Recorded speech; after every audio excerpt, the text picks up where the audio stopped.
in the back of the head, right where your spine is. Because he was telling me, he was like, if you hit right there, like just one like good hit, you can just knock the person out and then they'll be dead. And she was like pretending to be dead for a while. I would see that she was still breathing and I'll be like, Johnny, she's still alive. What the heck? And then like Johnny finally like made the like last blow, and it was kind of creepy because she was like scared. This is Cassandra Bjorte, a 17-year-old from Georgia, sitting in an interrogation room across from two police detectives with a bag of fast food and a milkshake. Doesn't seem perturbed by her surroundings. Her bandaged hands and her prison scrubs are the only sign that she's in big trouble, because outwardly she seems casual and calm, but this 17-year-old isn't an ordinary year-old. On an average Saturday night in April 2017, Wendy and Randall Bjorte, both 63, were found dead. They were Cassie's grandparents. They had been beaten with a tire iron and their throats had been cut, and they'd been lying there in their house for over a week, hidden from view of their neighbors on their Well 2 Street in Pleasant Lawrenceville, Georgia. When the police are called to do a welfare check, this is the last thing they want to find. The bodies had been covered in bleach and the doors in the house were sealed. This was a half-hearted attempt at covering up a senseless crime. What had these ordinary residents of a quiet Atlanta suburb been beaten, tied up, and murdered? And what did their granddaughter have to do with it? Let's dive into the twisted story of Cassie Bjorte.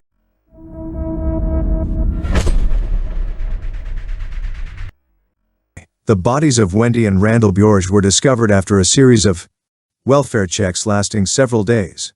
Family members had become increasingly concerned that they had heard nothing from the couple for over a week. Beginning at the end of March 2017, on the evening of April 6 at 6:09 p.m., police knocked on the door of the Bjorte's house to check on their well-being. No one answered the door, but nothing suspicious was noted. Nonetheless, that evening a COPE, meaning check often as possible, was requested for that address. The police checked again the next day, April 7th, and again found no sign of the Bjorte. 8:58 p.m. that evening, a missing persons report was filed by family members for Randall Bjorte. Randall was the son of Norwegian immigrants living in Utah, where he met Wendy. They were both born in 1954 and attended Highland High School together in Salt Lake City. They were married young in 1974 when they were both 20. Their marriage had lasted 43 years, their bond undiminished by time, and at some point they moved together from Utah to Georgia. Randall worked as a network engineer at Presidio Network Solutions, an IT consulting company, and earned a comfortable living there. Their house on Furlong Run in Lawrenceville, a suburb of Atlanta, reflected his professional life and the couple's quiet existence together. They had adult children, Amanda and Christopher, and were close with their extended family, including Randall's older sister Sylvia Bjorte Berman. It was Sylvia who was the last person to hear anything from Wendy and Randall on the night they died. At the beginning of April 2017, Wendy texted Sylvia, "I'm going to bed soon. Maybe tomorrow will be better. All I can do is hope for the best and expect the worst. It shouldn't be this hard for any of us." What was she referring to? What was so hard in her seemingly normal life? The answer lies with Cassie. The couple's granddaughter Cassie was born on March 18, 2000. In April 2017, she had just turned 17. She was the child of Wendy and Randall's daughter Amanda, and the family had a tumultuous relationship. By 2017, she was being homeschooled and living with her grandparents in Lawrenceville, instead of with her mom in Duluth, because things had gotten out of control. I stopped going to Duluth in 2015. Okay. Because that was around the time where like all this stuff was happening with my parents and stuff. And I started getting scared going to school because my stepdad would literally come on campus looking around the whole campus just to find me. Cassie attributed her difficult situation to her intrusive, scary stepdad, saying she had to get a restraining order against him. Not much is known about this stepfather or his relationship with her mom, but her home life was bad enough that she was taken in by her grandparents. Wendy and Randall applied for custody in late 2015 and were granted it in 2016, so Cassie had been living with them for a year. By the time everything went wrong in April 2017, but trouble had been building up for a while, and the move to Lawrenceville didn't fix Cassie's problems.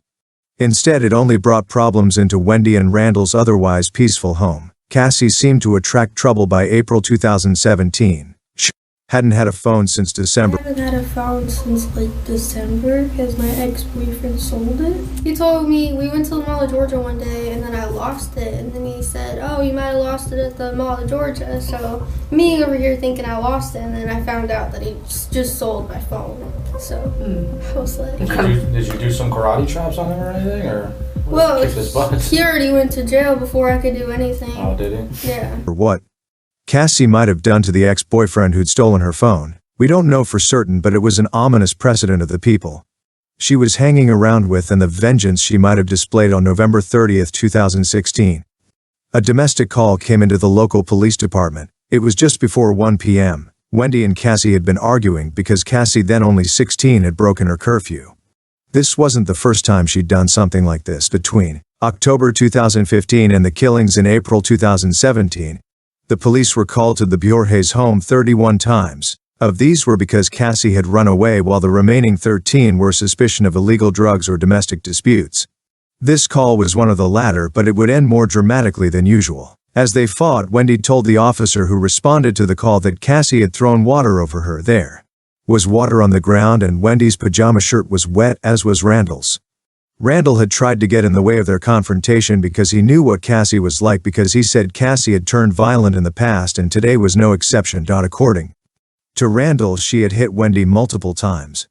There was a small red mark on Wendy's arm. Though there were no other bruises or signs of a physical fight, Cassie denied hitting her grandmother. The police officer didn't take Cassie into custody, but he wrote a report and forwarded it with a juvenile complaint form to the juvenile courts. In the report, he noted that Cassie had been vocal and disruptive while he was interviewing Wendy. He said, I heard her several times while Miss Bjorsh would speak some smart aleck remark, during which time I had to intervene several times to be quiet and not speak when an adult was talking. As a result of the incident, 16-year-old Cassie was charged with simple battery, simple assault, and unruly juvenile. Wendy and Randall were trying to cultivate a peaceful and calm environment for their granddaughter, and yet her behavioral problems were only getting worse. She was reported missing twice after the domestic call, once on December 18, 2016. When she was still 16, Wendy posted on Facebook on January 5 that she had come home safely, but she went missing again on April 1, and Wendy's final public Facebook post is a desperate plea for her granddaughter's safety. Please spread the word. Please be on the lookout for Cassie. Guess things had reached the breaking point in the Bjorhe household, and Cassie took off. What happened, starting from when you ran away, I guess? I didn't really run away. My grandma kicked me out. Okay. And I came home because, it was time for curfew, because I didn't want to violate my probation. So I came home, and my grandpa was asleep, and my grandma got really mad at me, and she was saying oh, if you don't like it here, we're just going to find somewhere else for you to stay. This was the last time Wendy and Randall would see her, until that fateful night when they tragically and horribly lost their lives. Cassie had a habit of running off, and she'd made a routine of it. She would go and stay with her boyfriend at the time, Johnny Ryder. Your boyfriend, Johnny? Mm-hmm. How long you date that dude for? 3 months. 3 months? Where'd you guys meet at? I met him through the ex-boyfriend who sold my phone. Because they came to pick me up one day because we wanted to chill. Yeah, we stayed at a hotel. They paid for everything, and they asked me if I wanted to come. I was like, yeah. Johnny was 2 years older than Cassie. His mom was Japanese, but he'd lived in the U.S. for most of his life and moved to the Atlanta area in the 3rd grade. Wanted to be a Marine but suffered a shoulder injury and had to have surgery. This delayed joining up, and then he was arrested. I still haven't gone to court for it because they gave me 8 felonies, but it's not supposed to be 8 felonies. 8 felonies. It's not clear exactly what Johnny was arrested for, but he spent some time in prison in April 2017. He was only 19, but he had already been married to and divorced from a woman who wasn't Cassie Bjorge. My wife, my ex-wife, she used to go to University of Florida.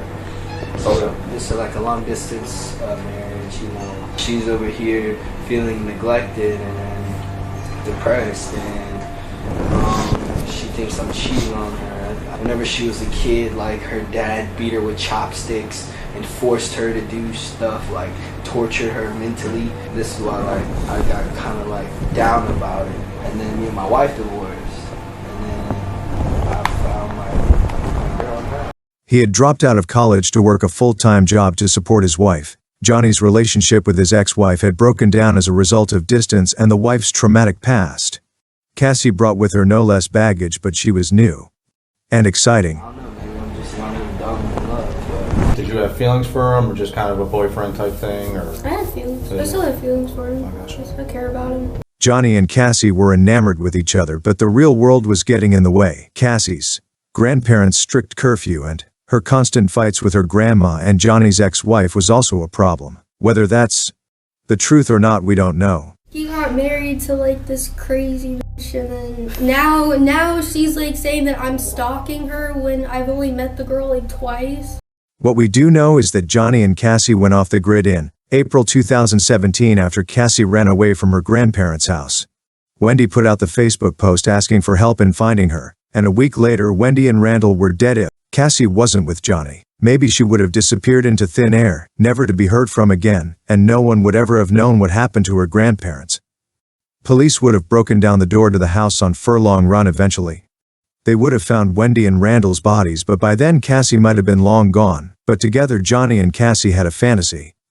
The plan was that we were both gonna get both of our families, and he was like, let's be Bonnie and Clyde. On April 7th, the missing persons report was filed for Randall Bjorge. Almost exactly 24 hours later, the police were called to investigate an assault elsewhere in Lawrenceville. The caller was Tomoko Ryder, Johnny's mom, and the victims were Johnny's sister Mindy and her boyfriend Kevin. Tomoko called as she was driving Mindy and Kevin to the hospital for their injuries. She told the police that Johnny, accompanied by an unknown female, had beat Mindy with a baseball bat and made threats to kill her and Mindy when they arrived. On the scene, the police found the house in disarray with blood smeared on the wall and the doorframe in the bathroom. The air was also full of noxious pepper spray. Tomoko told the cops that Mindy had called her because Johnny had come home for the first time in 2 weeks to steal from them. When she had confronted Johnny about it, he attacked her with bear spray and told the unknown girl to get a baseball bat. And then all of a sudden he goes out and comes back in and just sprays us straight in our faces and starts hitting us and tells his girlfriend to go grab the bat. And I see her come in with the bat, and the first thing she does is hit me across my back.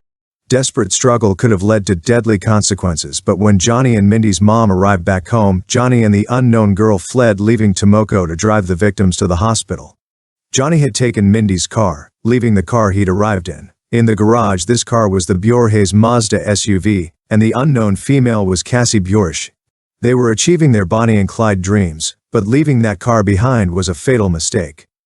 Police connected it to the welfare checks they had been asked to make at the Bjorges home, and realized that something was seriously amiss with Wendy and Randall. That evening, the police once again knocked on the door, and when they received no response, they forced entry. The house had been ransacked. The bodies of Wendy and Randall were hidden away upstairs behind a door that was cocked shut. They had been beaten just the way Mindy and Kevin had been. They had been stabbed and their throats had been cut. Maybe that was what Johnny and Cassie had planned to do to Johnny's family as well. The police had already issued a warrant for Johnny's arrest.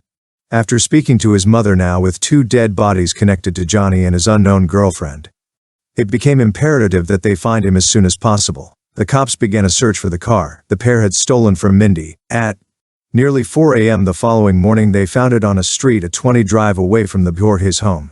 Cassie and Johnny were holed up inside a friend's apartment and refused to come out. When the police told them to, the couple were considered dangerous, and for good reason, as they seemed to have killed 2 people and attacked 2 others. The police arranged a SWAT team, and at 12:13 p.m. on Sunday, April 9th, the SWAT team entered the residence and arrested Cassie and Johnny.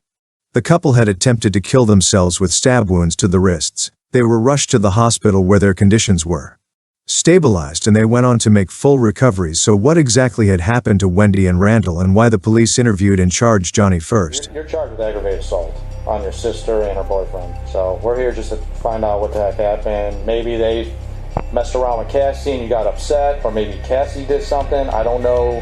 Well, there's more to the story too. We're homicide detectives, and we're also involved we're working a double homicide with Cassie's grandparents.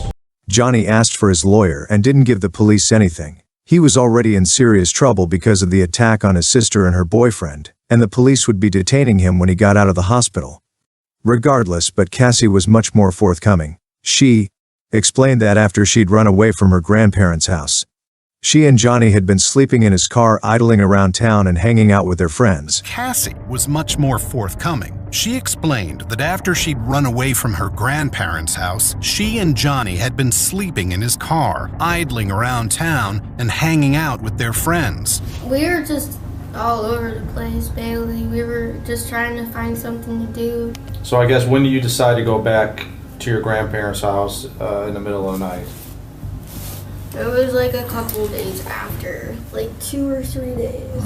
At first, it wasn't my idea at first. He first asked me, "Are you afraid to die?" And I said no. And then I asked him, "Are you afraid to die?" And he said no. And he asked me, he was like, "Would you kill your grandparents?" You know, like I fought them, you know. Cassie expressed that killing Wendy and Randall had been Johnny's idea, but she also described her frustration with her life. With them, how all she wanted to do was get away. Cassie. When you guys met at the park, did he ever go over the actual plan on how you guys would do it or anything like that? Or I was already figuring that I had a warrant or something that already violated probation. We started out like with, you know, what time should we go over to the house? How are we gonna do this? You know, like what materials do we need to, do this? And Johnny arrived at the house when her grandparents were still up. So they lurked outside waiting for the lights to go out. Wendy sent the faithful final text to her sister-in-law. "I'm going to bed soon. Maybe tomorrow will be better. All I can do is hope for the best and expect the worst. It shouldn't be this hard for any of us." And then she turned the lights out and went to bed, not knowing her murderous granddaughter was waiting right outside. We just stayed outside for a little bit longer just to, wait. And then I already had the keys to my house. They attacked Cassie's grandparents with fists and a tire iron, subdued them, and tied them up with duct tape. And then Johnny asked me to go get some knives out after. And Johnny asked me to go get some knives. So I got some knives from downstairs in the kitchen, and I got 3 big butcher knives. The murders, the couple acted fat to erase evidence. They took Randall's car and dropped off Johnny's car by a nearby park. They disposed of their clothing, and they poured bleach over the bodies before sealing the door to the room. They used. He just did that. He just decided to do that. He didn't tell me. I just watched him and I was just like, okay. Wendy and Randall's money to order Chinese takeout and buy drugs and new clothes. When you guys were at the park, and you were talking about kind of the plan, and you were talking about maybe getting out of town and stuff like that, starting your new life, starting over and whatnot. Yeah. How come you guys did stay? The reason why we stayed in town was because the plan was we were going to get both of our families.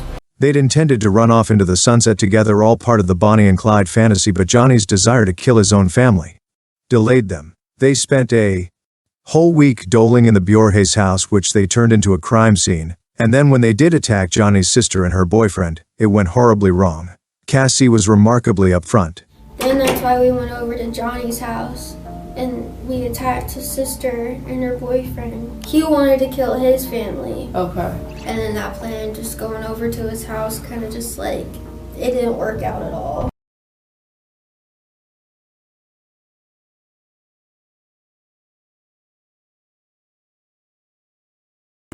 you gotta take a look at that. That's you and him, right? Is that at your grandparents' house? It sure looks like the living room of your grandparents' house.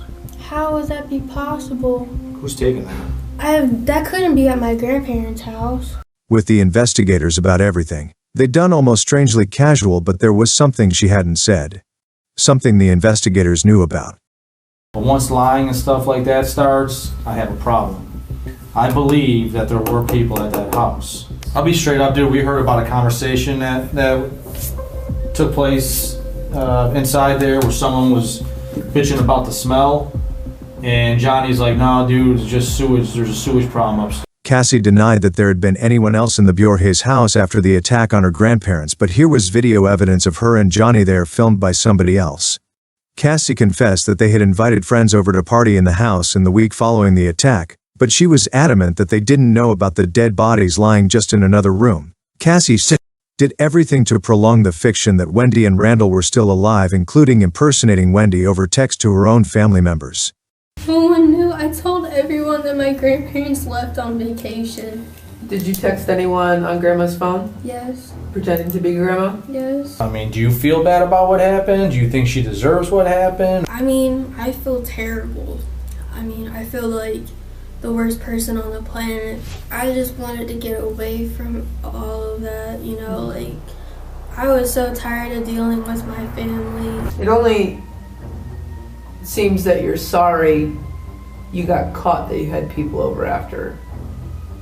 You don't seem to be sorry that you killed your grandparents. 2018, they both received life sentences for the murders. They had both pleaded guilty, though. Each blamed the other for inciting them to kill. Cassie, having been only 17 at the time of the murders, was not eligible for the death penalty, but if Johnny had not taken a plea deal, he might today be on death row. It still isn't clear why these two committed such atrocities. There was no logical motive discernible other than that they were troubled young people whose annoyance with their family members translated into horrible murder. What do you think about this awful story? Why did Cassie kill her grandparents? Let us know your thoughts in the comments.